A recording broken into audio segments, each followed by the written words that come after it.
जयपुर की सकरात है। जयपुर की सकरात बहुत स्पेशल होती है और दुनिया जयपुर की सकरात मनाने के लिए यहाँ पर आती है। जयपुर की सकरात के मजे लेने के लिए आदमी को जिंदा दिली के साथ एंजॉय करना चाहिए पूरे दिन।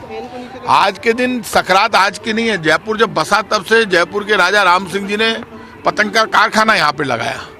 तो आजादी को तो 75 वर्ष हुए, लेकिन जयपुर की सकरात बहुत पुरानी है, क्योंकि भारत तो सतयुग से है। भगवान राम त्रेता में आए, लेकिन सतयुग में ही भारत आ गया था। तो भारत को तो लोग सतयुग से जानते हैं। भारत की अपनी परंपराएं, सतयुग के बाद त्रेता में भगवान राम आए, फिर द्वापर में भगवान कृष्ण आए, अब कलयुग है। आज भी सबसे अच्छी बात यह कि भारत में हिंदू, मुसलमान, सिख, ईसाई, फारसी, जैन, बौद्ध सब अपने अपने धर्म को मानते हैं, लेकिन हमारा एक दूसरे के संस्कार बहुत अच्छे हैं। आज जब पतंगबाजी छत पे कर रहे हैं तो हिंदू, मुसलमान, सिख, ईसाई हर जाति धर्म का व्यक्ति कर रहा है। धर्म का झगड़ा नहीं है, ये पतंगबाजी मजे लेने के लिए है। और आज के दिन, सकरात के दिन तो आप ये मान के, मकर संक्रांति के दिन तो हर व्यक्ति सुबह उठकर और लोगों को रोटी खिला रहा है, मिठाई खिला रहा है, गायों को चारा खिला रहा है, कुत्तों को रोटी खिला रहा है। आज के दिन धार्मिक दिन है, तो हमें एक दूसरे के प्रति नफरत का भाव छोड़कर अपनी आंख में, सब ने भगवान ने पानी दिया, लेकिन दूसरे की आंख का पानी देखने के लिए खुद की आंख में पानी होना चाहिए, ईमानदारी का, सच्चाई का। और हम पॉलिटिकल लीडर्स को तो बड़ा संकल्प लेना होगा। बीजेपी का लीडर हो चाहे कांग्रेस का हो, हमारा एक ही संकल्प होना चाहिए, हम सच के साथ खड़े रहें। लोगों में जो राहुल गांधी संदेश दे रहे हैं, भारत जोड़ो यात्रा का बड़ा संदेश है, वो साफ कह रहे हैं पॉलिटिक्स नहीं है, नफरत की राजनीति बंद होनी चाहिए। हम जाति और धर्म की राजनीति, तो अब जमाना हो गया जब लोकसभा में बिल आना चाहिए कि कोई भी जाति और धर्म के नाम पर राजनीति नहीं करे। राजनीति हो मुद्दों पर, रोजगार की बात हो। हमने नारा दिया कोई भूखा नहीं सोएगा राजस्थान में, तो वैसा काम हमने करके दिखाया। 1 करोड़ लोगों को राजस्थान में हमारी कांग्रेस की सरकार, आप जानते हैं, पेंशन देते हैं, बुजुर्ग विकलांग विधवा पेंशन। 38 लाख घरों में बिजली फ्री दे रहे हैं, 0 बिल आ रहा है। 8 लाख किसान परिवारों में 0 बिल आ रहा है। आप जानते हैं राजस्थान में 4 करोड़ 46 लाख लोगों को कांग्रेस की योजना के अनुसार फ्री ऑफ कॉस्ट खाद्य सुरक्षा गारंटी कानून में गेहूं मिल रहा है। ये बड़े काम हमने किए। राजस्थान एकमात्र ऐसा स्टेट है जहां एक एमपी के बराबर एमएलए को 5 करोड़ रुपए का फंड दिया जाता है डेवलपमेंट के लिए। हमारा काम स्पेशल जो हमने कहा वो करके दिखाया। मैं तो आज के दिन सकरात पुण्य का दिन है, मैं केंद्र की बीजेपी की सरकार से रिक्वेस्ट करूंगा कि आज सकरात के दिन यदि देश को तोहफा देना चाहते हैं तो आपको आटे पर से टैक्स हटाना चाहिए, दाल चावल से टैक्स हटाना चाहिए, दही छाछ से टैक्स हटाना चाहिए, पराठे पर आपने जो 18% टैक्स लगाया वो हटाना चाहिए, पेट्रोल डीजल पर बेवजह का जो आपने टैक्स लगाया वो टैक्स आप मनमोहन सिंह जी के टाइम पर 2014 में जितना था उतना टैक्स कर दो, तो 40 रुपए कम हो जाएंगे पेट्रोल डीजल। तोहफा दो। देश महंगाई से, बेरोजगारी से, गरीबी से मुक्ति चाहता है। कांग्रेस हो चाहे बीजेपी हमसे जवाब मांगता है, हमने तो करके दिखाया। आप भी राजस्थान को मॉडल, हमारी योजना चिरंजीवी योजना, उसके लिए मुख्यमंत्री अशोक गहलोत बार बार कहते हैं केंद्र की सरकार को स्वीकार करना चाहिए, पूरे देश में लागू करनी चाहिए। 10 लाख तक का प्राइवेट अस्पताल में इलाज फ्री हो। दिक्कत यह है कि आजादी के बाद 2014 तक जितने प्रधानमंत्री आए, पंडित नेहरू से लेकर, इंदिरा जी से लेकर, राजीव गांधी, अटल बिहारी वाजपेयी, मोरारजी देसाई से लेकर, उन सब प्रधानमंत्रियों ने 55 लाख करोड़ रुपए का कर्जा लिया। और 2014 से लेकर आज तक सिर्फ 8 सालों में 85 लाख करोड़ का कर्जा लिया इस बीजेपी की मोदी सरकार ने। तो भाई साहब 85 लाख करोड़ का कर्जा लिया गया कहाँ? जवाब तो देना ही पड़ेगा ना, ये जवाब देना चाहिए। कहाँ 55 लाख करोड़, कहाँ 85 लाख करोड़? तो राज्यसभा लोकसभा में बहस हो चुकी है, तो बता तो दो गया कहाँ पैसा। नोटबंदी के बाद कहा था 50 दिन में देश बदल देंगे, हालात सुधार देंगे, कहाँ सुधरे? कुछ नहीं सुधरा। कल हनुमान बेनीवाल ने प्रेस कॉन्फ्रेंस में कहा कि राहुल गांधी ने इलेक्शन के टाइम पे कहा था कि 10 दिन के अंदर कर्जा माफ कर दिया जाएगा किसानों का, लेकिन आज तक उन्हें कर्जा माफ नहीं किया। आप मुझे कोई भी आ जाए, मैं मंत्री पद से इस्तीफा देने को तैयार हूं। बीजेपी और विपक्ष के नेता ये साबित करके बता दे कि हमने कर्जे माफ नहीं किए। 22 लाख किसानों के कर्जे माफ हुए, 15,000 करोड़ से ज्यादा किसानों के कर्जे माफ कर दिए। एक एक किसान के 4-4, 5-5 लाख रुपए का कर्जा माफ किया हमने। अब राष्ट्रीयकृत बैंकों का कर्जा माफ नहीं हुआ तो फिर बीजेपी सरकार क्या करेगी? भजन कीर्तन करेगी या ढपली बजाएगी? कर्जा माफ नहीं हुआ कह दे कोई शपथ पूर्वक, और विधानसभा में बहस कर ले। हमने कर्जा माफ किया है और कर्जा माफ करके दिखाया। यदि हमने कर्जा माफ नहीं किया ये साबित कर दे बीजेपी, फांसी पे चढ़ने को तैयार हूं मैं। क्या बात कर रहे हो? कर्जा माफ कर दिया ने? कैसे करते हैं कर्जा माफ?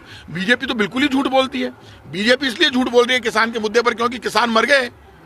1 साल तक आंदोलन करते रहे दिल्ली में, फिर बाद में माफी क्यों मांगी? प्रधानमंत्री जी ने हाथ जोड़कर कहा कि मुझे माफ कर दो किसान भाइयों। तो हम किसान के साथ खड़े हैं। 8 लाख किसान के घर में जीरो बिल आ रहा है, पैसे नहीं लगते उसके बिजली के। राजस्थान में बिजली के दाम नहीं बढ़ते। चीफ मिनिस्टर अशोक गहलोत ने कहा था ने, तो मुकाबला करना है सच का। मैं कह रहा हूं अशोक गहलोत जी से आप ले आओ राजस्थान के काम पर, बहस करा दो प्रधानमंत्री जी की बहस करा दो राहुल गांधी से। वसुंधरा जी को बुला लो अशोक गहलोत जी से बहस कराने के लिए, हम मना थोड़ा ना कर रहे हैं। तो आप ये जो बात कर रहे हो, तो अगला बार बार चैलेंज कर रहा है चीफ मिनिस्टर, तो जवाब तो दो। और मेरे से करना चाहते हो तो मेरे से कर लो, मैं तैयार बैठा हूं, साबित कर दो। आ रही है विधानसभा, हमने किसान के कर्जे माफ नहीं किए क्या? ये शपथ पूर्वक स्टाम्प पेपर पर लिख के दे देखेंगे। रोज झूठ बोलते हैं कटारिया जी जैसे वरिष्ठ नेता, शर्म नहीं आती? कौन से कर्जे माफ नहीं हुए? कर्जे माफ कर तो दिए, जान लोगे क्या हमारी? वो बच्ची को ले लो, वो भी दे देंगे। झूठ तो मत बोलो बीजेपी के लोगों। 2023 में जो शेयर होने वाली है 2023 देखिए, मानकर चलना हमारे ऊपर ठाकुर जी की मेहरबानी है।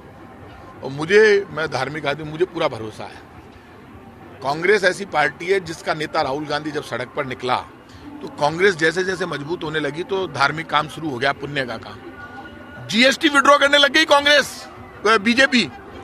कांग्रेस के पास तो शासन नहीं है केंद्र में। कांग्रेस का नेता राहुल गांधी जैसे ही सड़क पर निकला तो बीजेपी जीएसटी विड्रॉ कर रही है केंद्र में। किराएदार पर बीजेपी ने जीएसटी लगाई थी 18%, विड्रॉ कर ली। किसके लिए? राहुल गांधी की जैसे जैसे दाढ़ी बढ़ेगी ना वैसे वैसे जीएसटी कम होती जाएगी। तो राहुल गांधी दाढ़ी वो कोट पहन नहीं रहा, स्वेटर पहन नहीं रहा, क्योंकि वो गरीब का दर्द समझ रहा है। बीजेपी डर रही है तो भाई ये दाढ़ी जैसे बढ़ रही है तो चेहरे पे तेज आ रहा है अगले के। तो ये मान के चलना, जितनी कांग्रेस मजबूत होगी, राहुल गांधी मजबूत होगा, उतना ये जीएसटी महंगाई सब कम होती जाएगी। मकर संक्रांति पर देशवासियों को क्या कहना? मकर संक्रांति को एक ही बात कहूंगा, जिंदगी में सब कुछ वापस आएगा लेकिन बीता हुआ वक्त वापस नहीं आएगा। जो पुण्य सेवा हम कर सकते हो वो करनी चाहिए, क्योंकि ऊपर जाकर सबको जवाब देना पड़ेगा। वहां धर्म का झगड़ा नहीं है, वहां सेवा का झगड़ा है। किसने कितनी सेवा की, कितना सही रास्ते पर चला, वो हिसाब किताब ऊपर वाला तय लेगा। एक कार्यकर्ता ने कहा था कि सिविल लाइन विधानसभा के भाग्य खुलने वाला है, क्या कहना चाहेंगे उसमें? सिविल लाइन्स विधानसभा, तो एक बात आप मानकर चलिए, मैं लोगों के दम पर हूँ। बचपन से राजनीति में हूँ, कॉलेज यूनिवर्सिटी टाइम से, तो मेरा सिविल लाइन्स मेरा एक परिवार है।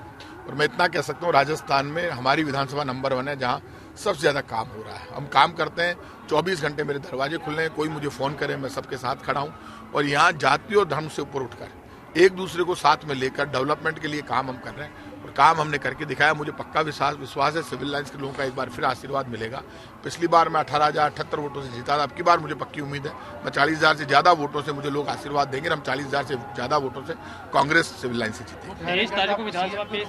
आप मुझे ये बताइए कि सीएम कांग्रेस का कोई भी कार्यकर्ता बन सकता है। देश में जो पॉलिटिक्स में आता है उसको अपनी बात खुलकर कहनी चाहिए। अभी आप जो मेरे जिस वीडियो की बात कर रहे हैं, ऑडियो की, वो ऑडियो लोगों ने कहा वायरल हो गया, प्रेस के लोगों ने, मेरे तो क्या हो गया? मैं मेरे लोगों में किसी को गाली तोड़ना दे रहा हूं भाई साहब, मैं मेरे मन की बात कर रहा हूं। सिविल लाइंस का कांग्रेस का कोई भी कार्यकर्ता है, राजस्थान का कोई भी कार्यकर्ता मुख्यमंत्री बन सकता है। अशोक गहलोत, प्रताप सिंह खाचरियावास, सचिन पायलट, डोटास राजी, हम सब कांग्रेस के कार्यकर्ता ही तो हैं। तो कोई किसी का पट्टा लिखा हुआ है क्या? कोई भी बन सकता है। ये सुदर्शन चक्र वाला किसी पे मेहरबानी कर दे तो आपको बना दे। तो कांग्रेस का हर कार्यकर्ता राजनीति में आया है तो क्या करेगा?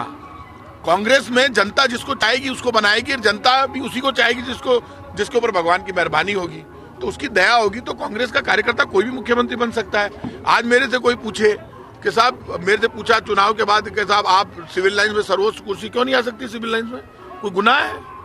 हम काम नहीं करेंगे, हम पढ़ते हैं जब से काम कर रहे हैं जनता में। सबका बराबर का के राजनीति में कोई, मैं किसी की कुर्सी तोड़ना मांग रहा हूँ, चुनाव के बाद की बात कर रहा हूँ। तो चुनाव के बाद क्या होगा वो तो भविष्य के गर्भ में है कि ऊपर वाला किसके ऊपर दया करेगा, तो जिसके ऊपर दया करेगा वो बन जाएगा। तो यदि मेरे मन में भावना होगी तभी तो मैं वहां तक पहुंचूंगा। आज मैं कैबिनेट मिनिस्टर बनाऊं तो मैं भी आगे बढ़ूंगा। और वो जो लिखा हुआ है क्यों बने नहीं क्या? खाचरियावास की धरती से 3 बार सीएम बने, वहां भी गोपीनाथ जी का आशीर्वाद है। मेरे गाँव में हिंदू मुसलमान सिख ईसाई सब रहते हैं, हमारा ठिकाना गोपीनाथ जी को अपना हमारे इष्ट देव हैं, तो हमारी धरती से तो निकलते आए। इसलिए ये बात कहना कि कोई मैं पलायन करने की बात कह दूं, मेरा ऑडियो है, क्या गलत कह दिया भाई? मैंने कहा सिविल लाइन में भी सबसे बड़ी कुर्सी आ सकती है तो कहीं भी आ सकती है, सिविल लाइन में क्यों नहीं आ सकती? और सिविल लाइन में ये अभी भी कुर्सियां तो बड़ी सारी। 2023 का विधानसभा चुनाव पर बजट पेश हो रहा है। 2023 में बजट पेश हो रहा है। 2023 का बजट तो मुख्यमंत्री अशोक गहलोत जी ने जो कहा है कि युवाओं को समर्पित होगा, तो ये मानकर चलना, अशोक गहलोत ने जो पिछला बजट दिया मुख्यमंत्री ने, वो उनकी सोच को दर्शाता है। तो इस बार भी स्पेशल बजट आएगा, क्योंकि अशोक गहलोत जी ने संकल्प ले रखा है कि 2023 में कांग्रेस को जिताना है। तो ये मानकर चलना, देखिए एक बात तो मान के चलो, गहलोत का जो डेवलपमेंट का और वेलफेयर का जो मॉडल है ना, वो तो देश में सबको पीछे छोड़ चुके हैं। पूरी दुनिया गहलोत के डेवलपमेंट और वेलफेयर के मॉडल को मानती है।